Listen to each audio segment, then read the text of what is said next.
안녕하세요. 자, 사이다 한국사 8강 시작해 보도록 하겠습니다. 자, 우리 지난 시간에 이어서 이제 고려와 관련된 이야기를 좀 더 보도록 할 거예요. 이 고려가 이제 국가가 정비가 되고 이제 안정이 되면서 나타나게 된 그런 변화들을 쭉 살펴보게 될 건데요. 그런 부분은 우리가 이제 크게 주요 사건들을 좀 위주로 살펴보고자 합니다. 살펴볼 사건들은 크게 세 가지 정도가 되는데, 바로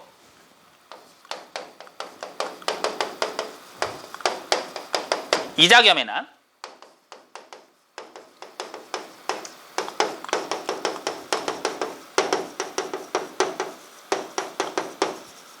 묘청의 서경천도 운동, 그 다음에 또 하나가 바로 뭐냐?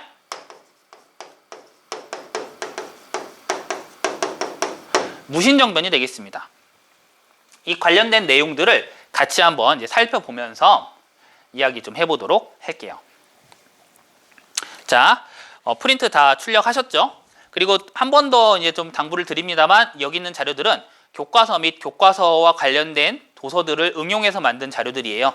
이 내용들을 함부로 유포하거나 이거를 함부로 변용해서 사용할 시에는 그에 관련된 저작권과 관련된 책임을 물을 수 있다는 거 꼭 기억하시기 바랍니다.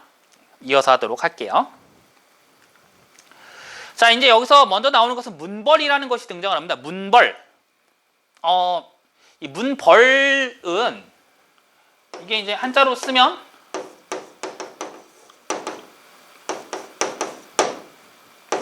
문벌일은 이렇게 되는데요. 문이라는 것은, 그러니까 벌이라는 것은 어떤 하나의 가족, 집단을 얘기하는 거예요. 어떤 집단을 얘기하는 것인데, 그러면 문벌이라 함은 이 문을 독점한 또는 문을 소유한 집단을 얘기하는 거죠. 문이라는 것은 우리가 어떻게 해석할 수 있느냐? 한자 그대로 얘기하자면 문은 글자를 가리키는 말이지만 사실은 학문을 가리키는 것이고, 고려시대에는 이 학문을 바탕으로 관직에 진출했죠. 바로 관직을 독점한 그런 집단들이 등장하게 되었다는 겁니다. 몇몇 소수 가문들이 관직을 독점하고 이를 바탕으로 집안의 세를 불려나가는 바로 그러한 형태가 등장하게 되었다는 거예요. 이게 바로 문벌이라는 것이죠. 문벌. 그 문벌의 대표적인 사례가 등장을 합니다. 우리 한번 읽어보면서 얘기해 볼까요? 네. 문벌의 대표적으로는 바로 인천 이씨 이자연이 있습니다. 이자연에게는 3명의 딸이 있었는데 모두 임금에게 시집을 갔다. 맏딸은 연덕공주로 왕비이며 태자와 구건우가 그 아들이다. 둘째는 수령공주고 셋째는 순경공주이다. 대대로 번성함이 이어져 가문의 명성이 빛난 것은 글자가 생겨난 이래로 공과 비교하여 말할 수 있는 자를 보지 못했다라고 되어 있습니다. 이자연 묘지명에 적혀 있는 거고요. 여기 경원이씨라고 적혀 있는데, 여러분 경원이 옛날 인천의 옛말입니다. 인천 이씨 가문인 거죠. 네. 이제 요것과 관련해서 이제 우리가 조금 이제 좀 생각을 해볼 게 있어요. 이자연이라는 사람은 대표적인 문벌입니다. 그럼 이자연은 도대체 어떻게 해서 이 집안이 강성해질 수 있었느냐? 우리가 이제 그걸 봐야겠죠. 그걸 좀 보면요. 뭐 일단 딱 보일 겁니다. 바로 뭡니까? 바로 왕실과 결혼을 한 거죠. 근데 결혼을 했는데 어떻게 했냐면 모두 세 딸이 모두 다 이 임금님에게 시집을 갔어요. 시집을 가가지고 이자연은 왕의 장인이 된 거죠. 그걸 바탕으로 권력을 잡았다는 걸 우리가 충분히 이해를 할 수가 있을 겁니다. 이자연의 아들인, 우리가 다음에 보게 될 이자연과 같은 집안인 이자겸도 마찬가지예요. 이자겸 또한 바로 이렇게 자신의 딸들을 시집을 보내면서 그 권력이 강해진 케이스라고 할 수가 있겠죠. 네. 그러니까 문벌은 기본적으로 왕실과 혼인을 하거나 또는 기득권을 가진 그러한 집안들끼리, 그런 고위층 집안들끼리만 결혼을 해서 만들어낸 그런 집단을 얘기하는 거예요. 그 사람들이 바로 관직이나 부를 독점하면서 고려의 지배층으로 자리 잡게 되었고, 그러한 지배층을 우리가 문벌이라고 부른다는 것이죠. 네. 뭐 이자연 시대에 이르러서 이제 경원이씨 가문이 이렇게 번성했는데, 사실은 인간의 욕심이 끝도 없다고 이자겸은요 더 큰 꿈을 꾸게 돼요. 이 이자겸은 되게 조금 엄청난 인물이에요. 어떻게 엄청나냐면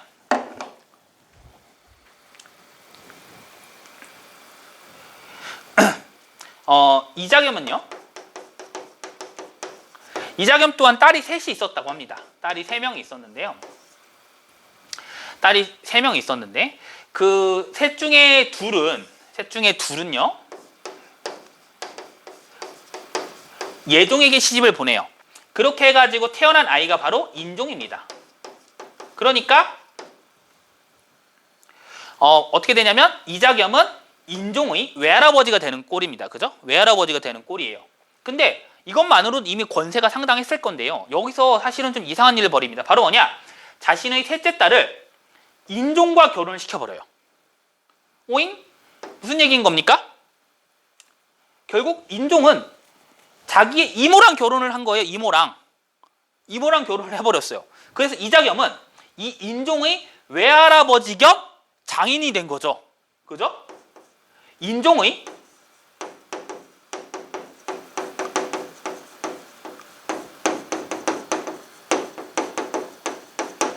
장인이 된 겁니다. 이게 말이 안 되는 거죠. 그죠? 그 다음에 이제 인종의 부인은 어떻게 되는 겁니까? 이모 겸 부인이 되는 거죠. 상식적으로는 말이 안 되는 이야기예요. 하지만 이자겸이 자신의 권력을 유지하기 위해서 말도 안 되는 일을 벌였다는 겁니다.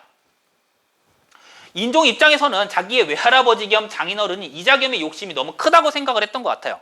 그래서 자신의 특권들을 이용을 해가지고 자기 외할아버지 겸 장인인 이자겸을 제거하려고 했다고 합니다. 제거하려고 했는데 이자겸이 이것을 미리 발각을 하고 자신과 가까운 사람이었던 척준경을 불러가지고 궁궐을 침범해가지고 궁에 불을 지르는 일이 벌어집니다. 그것이 바로 이자겸의 난이에요. 이자겸의 난. 엄청난 일이 벌어진 것입니다. 이 이자겸을 도왔던, 이자겸은 당시 권력가였던 이자겸을 도왔던 인물도 우리가 좀 눈여겨볼 필요가 있어요. 바로 척준경인데요. 이 척준경이라고 하는 인물은 정말 고려 사회에 있어서는 정말 대단한 인물이에요. 얼마나 이제 대단하냐면 이 척준경은 여진족 정벌에 참여했던 장군입니다. 근데 고려사의 내용을 읽어보면요, 정말 기가 막힌 내용들이 많아요. 척준경이 그 날래고 용맹한 여진족들을 격파할 때 보면 불과 수십 명의 병사들만 이끌고 여진족의 포위망을 돌파한다던가, 또는 정말 뭐 얼마 안 되는 병력을 가지고 고려 군대를 구원한다던가, 이런 내용들이 많이 나와 있어요. 척준경이 구원을 했던 대표적인 장수가 바로 누구였냐면 윤관이에요. 바로 여진족 정벌에서 이 별무반을 만들었던 윤관을 바로 척준경이 구원을 합니다. 윤관은 여진족에게 포위를 당해가지고 그야말로 꼼짝없이 죽겠다 하고 있었는데 척준경이 그 포위망을 뚫고 들어와서 엄청난 용맹을 보이고 들어와서 윤관 장군을 구해낸 거지. 그런 윤관 장군은 기록에 의하면 엉엉 울면서 척준경을 자신의 자식처럼 대했다고 해요. 아이고, 네가 진짜 자식보다 낫다. 준경아, 이제부터는 나를 아버지라고 불러라. 아버지, 내가 네 아버지야. 너랑 나는 부자 관계나 마찬가지야. 이런 식으로 하면서 감동을 할 정도였다고 합니다. 척준경의 용맹은 그야말로 고려에서는 최고였다고 해요. 그래서 인터넷에서는 이런 척준경의 일화를 바탕으로 척준경이 소드마스터다, 소드마스터 척준경이라고 하는 그런 이야기가 나오기도 해요. 인터넷 검색하면 나오니까 소드마스터 척준경 한번 검색해 보세요. 아무튼 뭐 그거야 이제 좀 과장이 섞인 것도 있지만 척준경 자체는 엄청 대단한 무인이었고, 이 척준경이 이자겸과 손을 잡아서 반란을 일으킨 것이죠. 그리고 바로 궁궐을 점령을 하고 맙니다. 궁궐을 점령했어요. 네. 그리고 나서 이제 궁궐에 불타버렸으니까 어떡합니까? 자신의 외손자이자 사위인 이 인종을 자기네 집에 감금을 해버려요. 그야말로 이제 집안에 두고 완전히 왕을 쥐락펴락하게 됐다라는 것이죠. 인종은 여기서 이제 꼼짝없이 죽나 싶었는데 살아날 구멍이 있다고 인종의 측근들이 어떻게든 이 왕을 구하기 위해서 많은 노력을 합니다.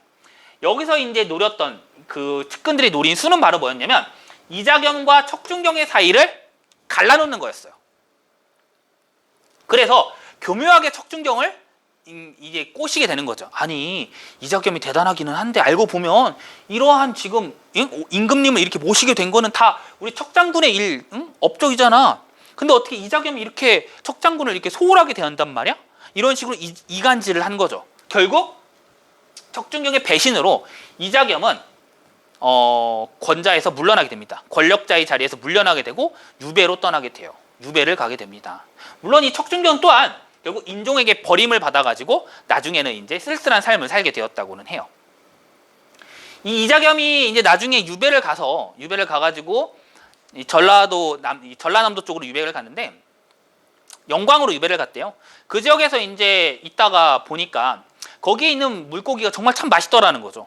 그래가지고 이것을 이제 왕실에게 선물을 보냈는데 왕실 선물을 보낼 때 좀 보내면 뭔가 약간 모양새가 빠지잖아요. 마치 좀 미안해. 내가 선물 보내니까 좀 용서해 줄래? 약간 이런 것처럼 보이잖아요. 그래가지고 그 물고기 이름을 나는 외손자이자 사위인 자네에게 비굴하게 목숨을 구걸하진 않네 라는 의미로 비굴이란 말 뒤집어서 굴비라고 하였다라고 하는 그런 이야기가 또 전해져 내려오기도 해요. 그래서 지금도 그 전남에 있는 영광굴비는 참 유명하죠. 그죠? 그 영광굴비 이야기가 이자겸하고 관련되어 있다라고 하는 그런 설도 있다고 합니다.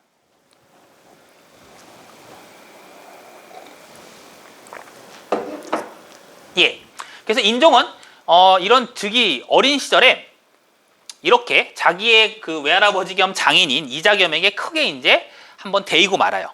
네. 그러면서 이제 또 다른 또 그런 고난을 겪게 되는데 그것이 바로 묘청의 서경천도 운동입니다.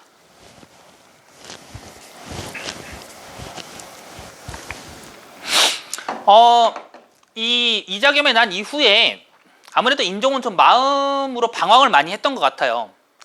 뭐 자기가 쫓아내긴 했습니다만 그래도 역시 자기의 외할아버지 겸 장인을 쫓아낸 건 아무래도 마음이 불편할 수밖에 없겠죠.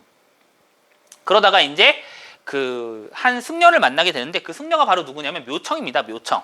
네. 이 묘청을 만나게 되는데 이 묘청이 또 이 인종의 마음에 들어가지고 인종은 이 묘청의 말을 듣고 이 정사를 논했다고 해요.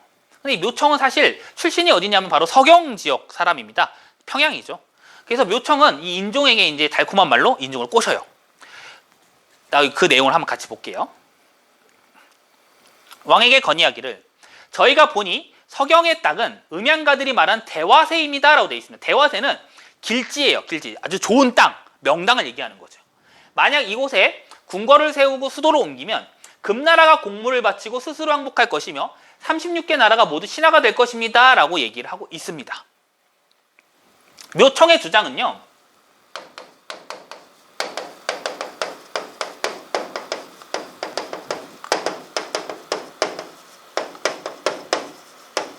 묘청의 결국 주장이 무엇이냐? 두 가지가 되는 거죠.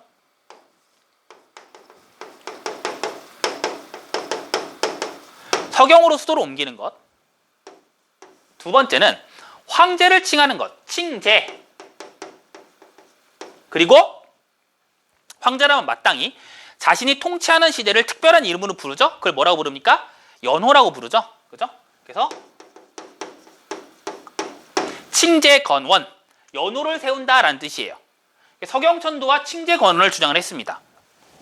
뭐 묘청이 왜 이런 주장을 하겠느냐에 따라서는 여러 가지 좀 배경이 좀 있어요. 배경을 그래도 하나 좀 말 좀 하자면 당시 상황을 좀 보는 거죠.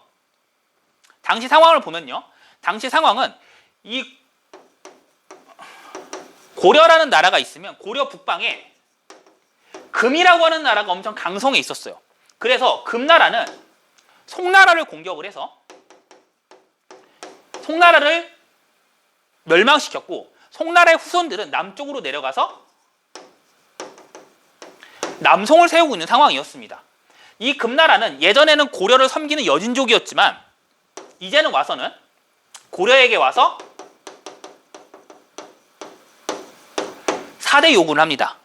야, 우리가 예전에는 우리 여진족이 세운 금나라가 예전에는 고려를 섬기던 나라였지만 지금은 우리는 중국의 송나라마저도 물리칠 수 있는 강력한 나라다.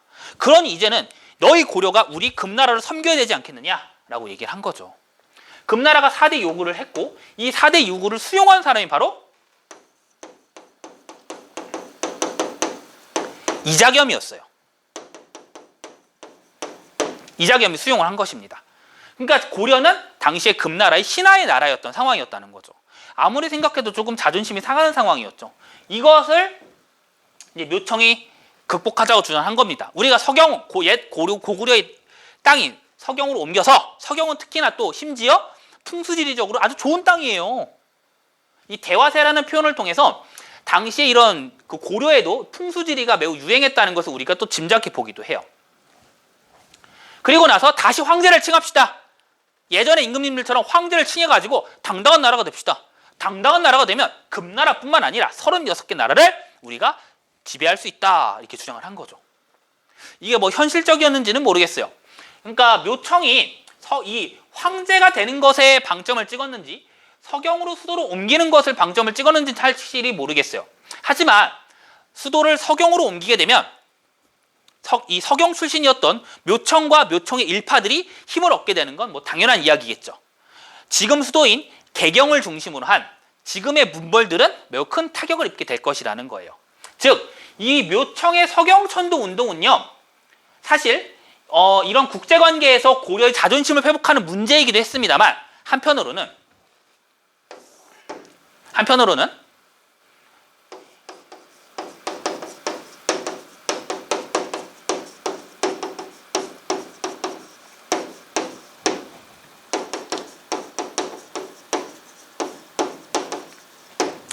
개경 문벌 세력에 대항하여 새로운 서경 세력의 도전이라고도 우리가 해석을 해볼 수가 있어요. 그러니까 기존 문벌 세력이 가지고 있는 그런 기득권을 무너뜨리고 서경 중심의 새로운 세력들이 권력을 잡으려고 하는 이런 정치적인 의미로도 우리가 해석을 해볼 수가 있겠죠. 있죠. 네. 그래서 이런 서경 세력의 대표가 되는 사람이 바로 묘청이 되는 것이고, 개경 세력의 대표가 되는 사람이 누구냐? 다음에 나오겠습니다. 바로 그 유명한 삼국사기를 저술한 김부식이 되는 것입니다. 그래서 두 세력 간에 이제 갈등이 벌어졌어요. 갈등이 벌어져가지고 서경으로 수도를 옮기냐 마냐 하는데 결론적으로는 수도가 옮겨지지 않았습니다. 이 뒷부분은요, 잠깐 그 다음 사료를 보고 나서 다시 볼게요. 어떤 일이 벌어졌느냐? 김부식이 주장을 합니다. 이건 지금 김부식이 주장을 하는 겁니다. 여기다 화살표를 쪽 빼서 김부식이라고 적어 놓으세요.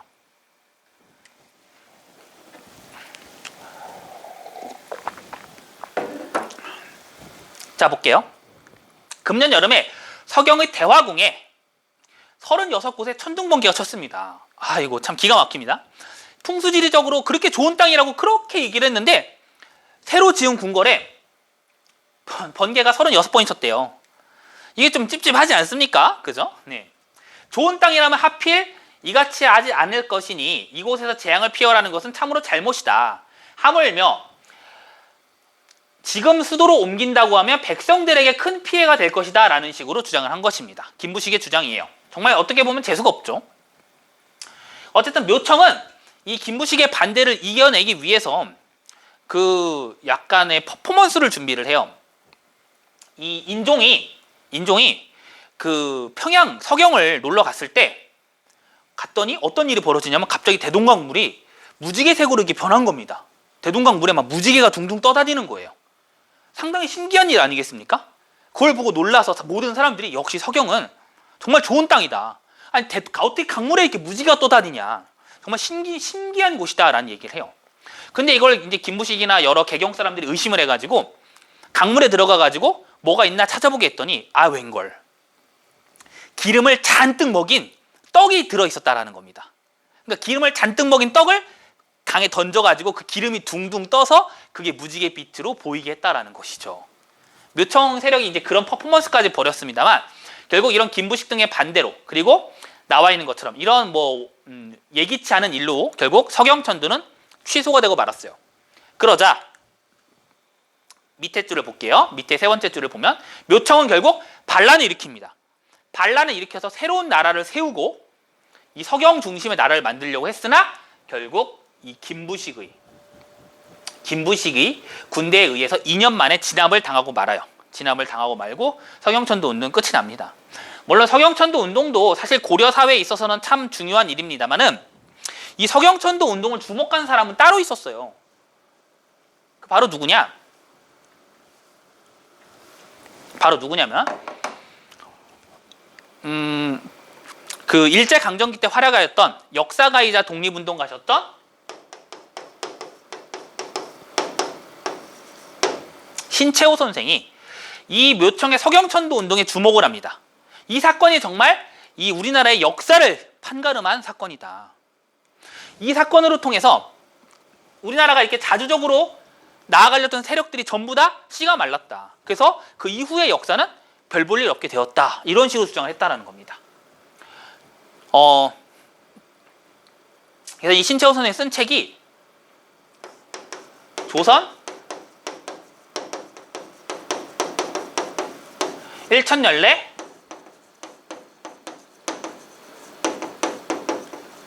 제일대사건. 조선이라 하면 이제 한반도 전체를 얘기하는 거죠. 한반도에서 1000년에 걸쳐서 일어난 제일 큰 사건이 무엇이냐라고 하면 그것이 바로 서경천도 운동이라는 거죠. 서경천도 운동이 실패로 끝남으로써 우리나라는 자주적인 역사를 가질 기회를 잃었다라고 주장했다고 해요. 이런 신채호 선생의 해석이 나중에 많은 영향을 미쳐서 우리가 지금 이 묘청의 서경천도 운동을 되게 집중하게 됐다라는 거죠. 그렇게 좀 알아두시면 좋을 것 같습니다. 후대에 의해서 역사적 평가를 받은 사건이라는 거예요. 그렇게 해서 우리가 이 교과서에서 매우 비중 있게 배우고 있는 것이죠. 그래서 교과서상에서는 종종 이 신채호 선생의 해석을 실어놓는 교과서들도 있어요. 그런 교과서도 있으니까 한번 찾아보시기 바랍니다. 네, 넘어갈게요. 다음에 무신정변입니다.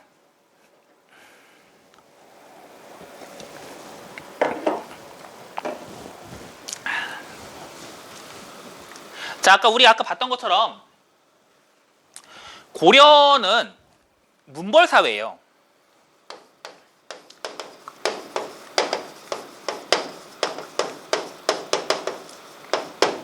고려는 문벌사회입니다. 그러니까 자연스럽게 이 문관들, 그러니까 행정실무를 맡아보는 문관들이 훨씬 더 이 국가에서 큰 비중을 차지합니다. 여러분들이 알고 있는 유명한 장군들이 누가 있을까요? 뭐 서희, 강감찬, 윤관, 바로 이런 장군들 아마 여러분들도 되게 친숙하게 여겼을 겁니다. 그죠? 친숙하게 여겼을 텐데 이런 장군들의 공통점이 다 뭐냐? 이 사람들은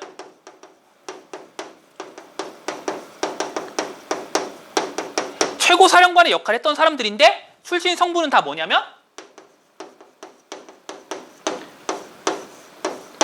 문신이에요.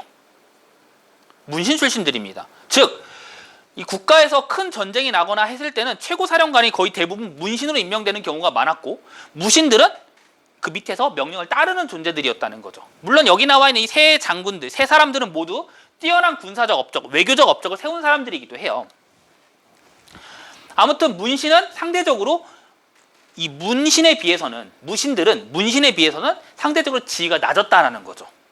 그런데 나중에 이제 고려가 문벌 사회로, 즉 이 소수의 가문이나 집단이 관직을 독점하게 되는 그런 상황이 벌어지게 되자 무신들의 권력은, 무신들의 대우는 훨씬 더 나빠지게 됩니다.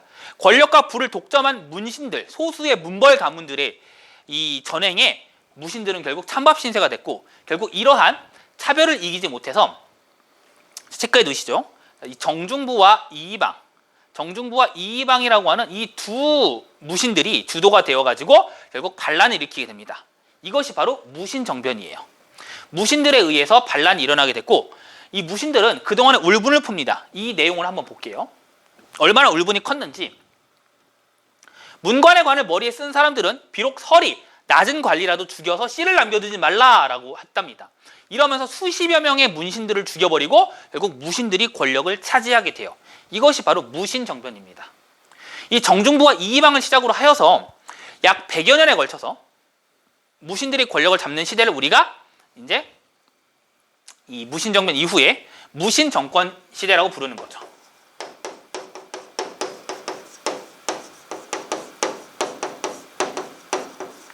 무신 정권 시대가 약 100여 년간 이어지게 됩니다. 약 100여 년간 이어지게 돼요. 그러면 이제 이렇게 무신들에게 불만을 품고 권력을 잡은 다시 할게요.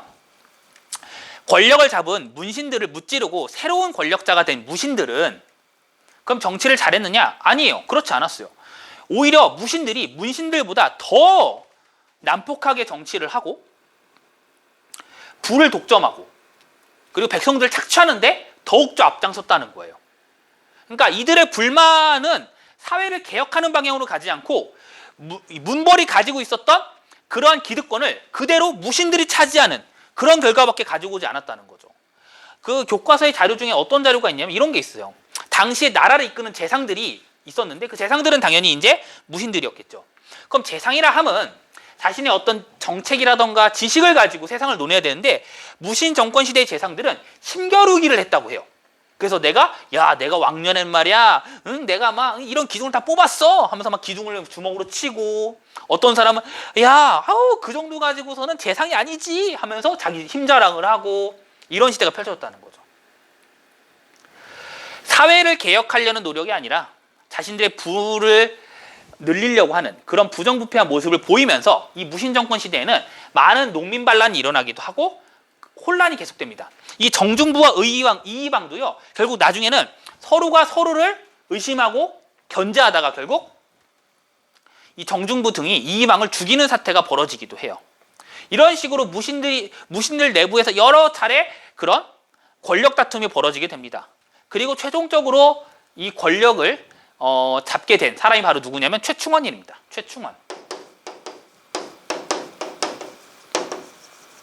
최충원 이후로 최충원은 자신의 권력을 아들들에게 물려주게 돼요. 안정적으로 물려두게 되었고, 최충원 이후로 이어지는 그 무신 정권 시대를 특별히 우리가 뭐라고 부르냐면 최씨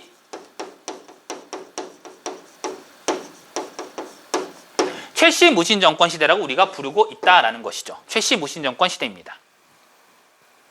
아무튼 이 최충원은 그래도 겉으로나마 개혁 정책을 실시하려고 노력을 합니다. 그것이 바로 여기 나와 있는 최충원이 올린 개혁 정책 봉사 10조예요. 여기에 보면 당시에 이제 나타난 그런 사회상의 문제를 우리가 볼 수 있어요. 이 무신 정권 시대에 일어났던 사회상의 문제를 보면 관리들에게 줄 녹봉이 부족할 정도로 국가 재정이 악화되어 있었고요. 지방에 수령이 제대로 파견되지 않아서 권세가들이 횡포를 부리고 있었고, 신하들이 저택과 복식을 너무 사치하게 부리니까 검소하게 하고 등등이 나와 있습니다. 이런 내용들이 나와 있어요. 최충원은 마치 이제 자신은 개혁가인 양 이러한 개혁 정책을 펼쳤지만 막상 자기도 권력을 잡고 나서는 경상남도 진주 땅에 자신의 대농장을 거느리고 살았다고 해요. 자신의 대농장을 거느리면서 바로 그 지역에서 엄청난 부를 누렸다고 합니다. 그러니까 이 봉사 10조의 내용은 사실 그대로 받아들일 수가 없는 거죠. 최충원은 그래도 다른 무신들하고는 다르구나 생각할 수 있겠지만 다른 무신들보다는 좀 더 현명할 수는 있겠어요. 그러나 지혜로울 수는 있지만 이 최충원 또한 이 고려의 사회를 개혁하는 데 앞장선 인물은 아니었다라고 우리가 할 수가 있겠죠. 그죠? 네, 우리가 그런 거를 알 수가 있겠습니다. 봉사 10조로는 당시 고려의 사회상, 봉사 10조를 봤을 때 이것이 바로 이 최씨 무신 정권 시대의 일이라는 것을 우리가 알아두면 좋을 것 같습니다. 네, 그럼 이제 같이 한번 우리 문제 풀어볼게요. 자, 한번 풀어보시죠.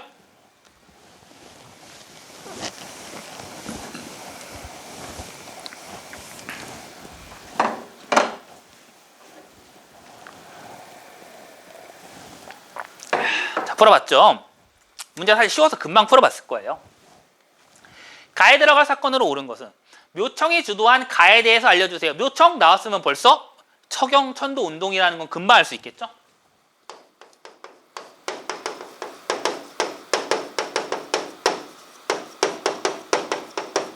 서경천도 운동입니다.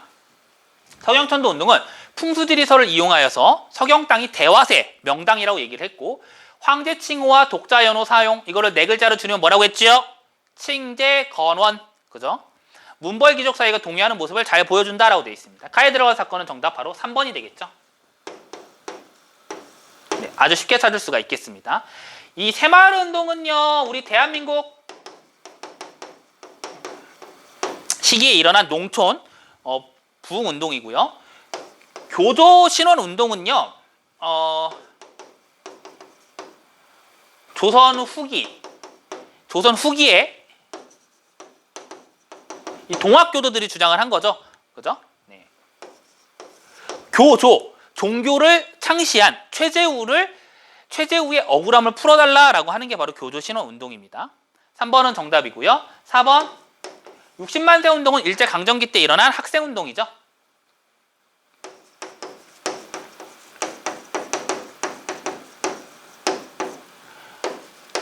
5번 밀릭대학 설립운동 또한 바로 일제강점기 때 일어났던 민족운동입니다. 정답은 3번이죠.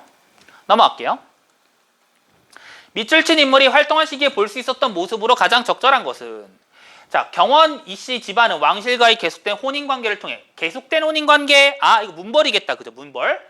유력한 외척 가문이 되었다. 특히 이자겸은 딸들을 시집보내 큰 역할을 하였다라고 되어 있습니다. 이걸 통해서 이자겸이라는 거 관련된 거고, 이 시기는 바로 문벌들이 번성하던 시기라는 거 우리가 배웠었죠. 그럼 정답은 아주 쉽게 나올 겁니다. 몇 번이 되는 거죠? 그렇죠. 바로 3번이 되는 거죠. 여기서 이제 음서라는 것을 여러분이 좀 이해를 못할 수가 있는데, 음서는 지금으로 치면은 낙하산 같은 거예요. 그러니까 귀족들 그 고위 관리가 있으면 고위 관리의 자식들이나 친인척들을 시험 없이 바로 관리로 등용하는 제도인 겁니다. 그러니까 지금으로 치면 낙하산인 거죠. 우리 아빠가 고위 관료니까 나도 관리가 될 거야. 관리가 될 수 있어. 심지어 승진의 제한 없이 승승장구할 수 있다. 이게 바로 음서제도라는 거죠. 그래서 이 음서제를 통해서 문벌들은 과거 시험을 보지 않고도 고위관직으로 진출하는 경우가 많았다고 해요. 자, 시기를 좀 잡아볼게요. 정답은 3번이고요. 1번 빈공과에 합격한 육두품, 이거 어느 시대겠죠? 그렇죠.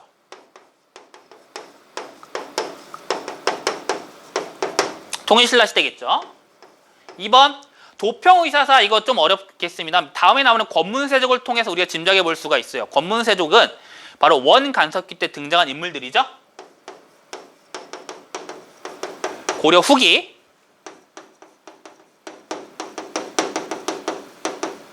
원간섭기 시대의 일이라는 거 알 수 있고요.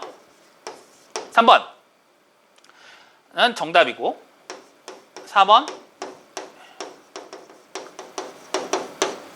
4번은 교정도감은 아까 말씀드렸던, 우리가 방금 봤던 최충원이 바로 세운 이 권력기구예요. 교정도감은 고려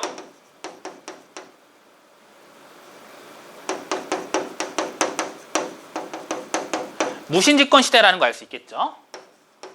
5번 볼게요.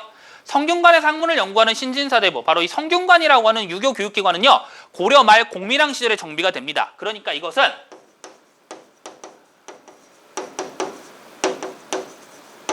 고려 말 또는 바로 조선 초기의 상황이 되는 거죠. 고려 말 또는 조선 초의 상황이 바로 이 5번 같은 상황이라고 할 수가 있겠습니다. 정답은 3번, 문벌을 통해서 알 수 있죠. 다음 자료를 활용한 탐구 주제로 적절한 것은, 왕이 보현원에 이르자, 보현원 체크해 보세요. 보현원. 정중부와 이고 등이 왕을 모시던 문신과 환관을 모두 살해하였다. 그래서 정중부가 왕을 모시고 궁으로 돌아왔다. 보현원, 정중부.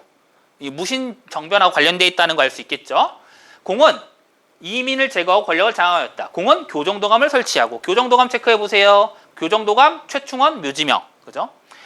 최충원이 이민이라고 하는 무신을 제거하고 자신의 권력을 강화하기 위해서 교정도감이라고 하는 그러한 특별 기구를 만들어서 권력을 장악했다는 내용이 나와 있는 거죠.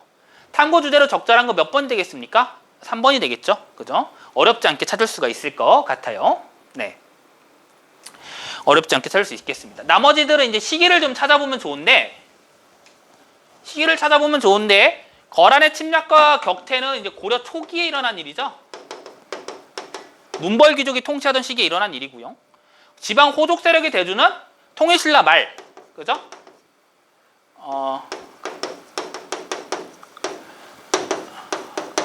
신라 하대에 일어난 일이겠고요. 3번은 정답이고 4번은 사림, 사화. 조선시대죠. 세도정치 역시 조선 후기 상황이라는 거 우리가 알 수 있을 겁니다. 마지막 문제입니다. 다음 사건이 발생한 시기를 골라라.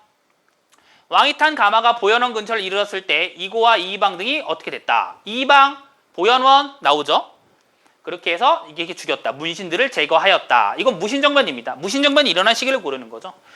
이자겸의 난과 묘청의 난 이후에, 즉 묘청의 난에서 문벌들의 권력을 결국 문벌들의 권력이 무너지지 않았고 문벌의 그런 권력과 그런 횡포가 심해졌을 때 일어난 사건이 바로 이 무신정변이잖아요. 그러니까 정답은 3번이 돼야겠죠. 다가 돼야겠죠. 그 정답은 간단하게 3번이 되고요. 이 강화도 천도는 뭐냐면 강화도 천도는 바로 무신집권기에 몽골의 침략과 관련돼 있어요. 몽골이 침략을 하자 몽골의 침략에 맞서기 위해서 무신집권 세력들이 수도를 강화도로 옮긴 상황을 얘기하는 거니까 이 강화도 천도는 바로 무신집권기의 상황이라고 할 수가 있겠죠. 네, 이렇게 정리해 볼 수 있겠습니다. 자, 여러분들 이제 고려시대에 벌써 수업을 이렇게 잘 들어줘서 고맙습니다. 고려의 두 번째 수업이었죠. 네, 이 정치사와 관련된 부분을 이렇게 잘 정리를 해봤는데 복습 좀 꼼꼼하게 해주시고요. 특히 꼭 카페에 있는 자료들 보면서 수업을 들으시면 훨씬 더 도움이 많이 될 것 같습니다. 오늘도 수고 많았고요. 다음 시간에도 또 알차고 재밌는 강의로 돌아오도록 노력하겠습니다. 자, 여러분들 또 잘 쉬기 바랍니다. 안녕.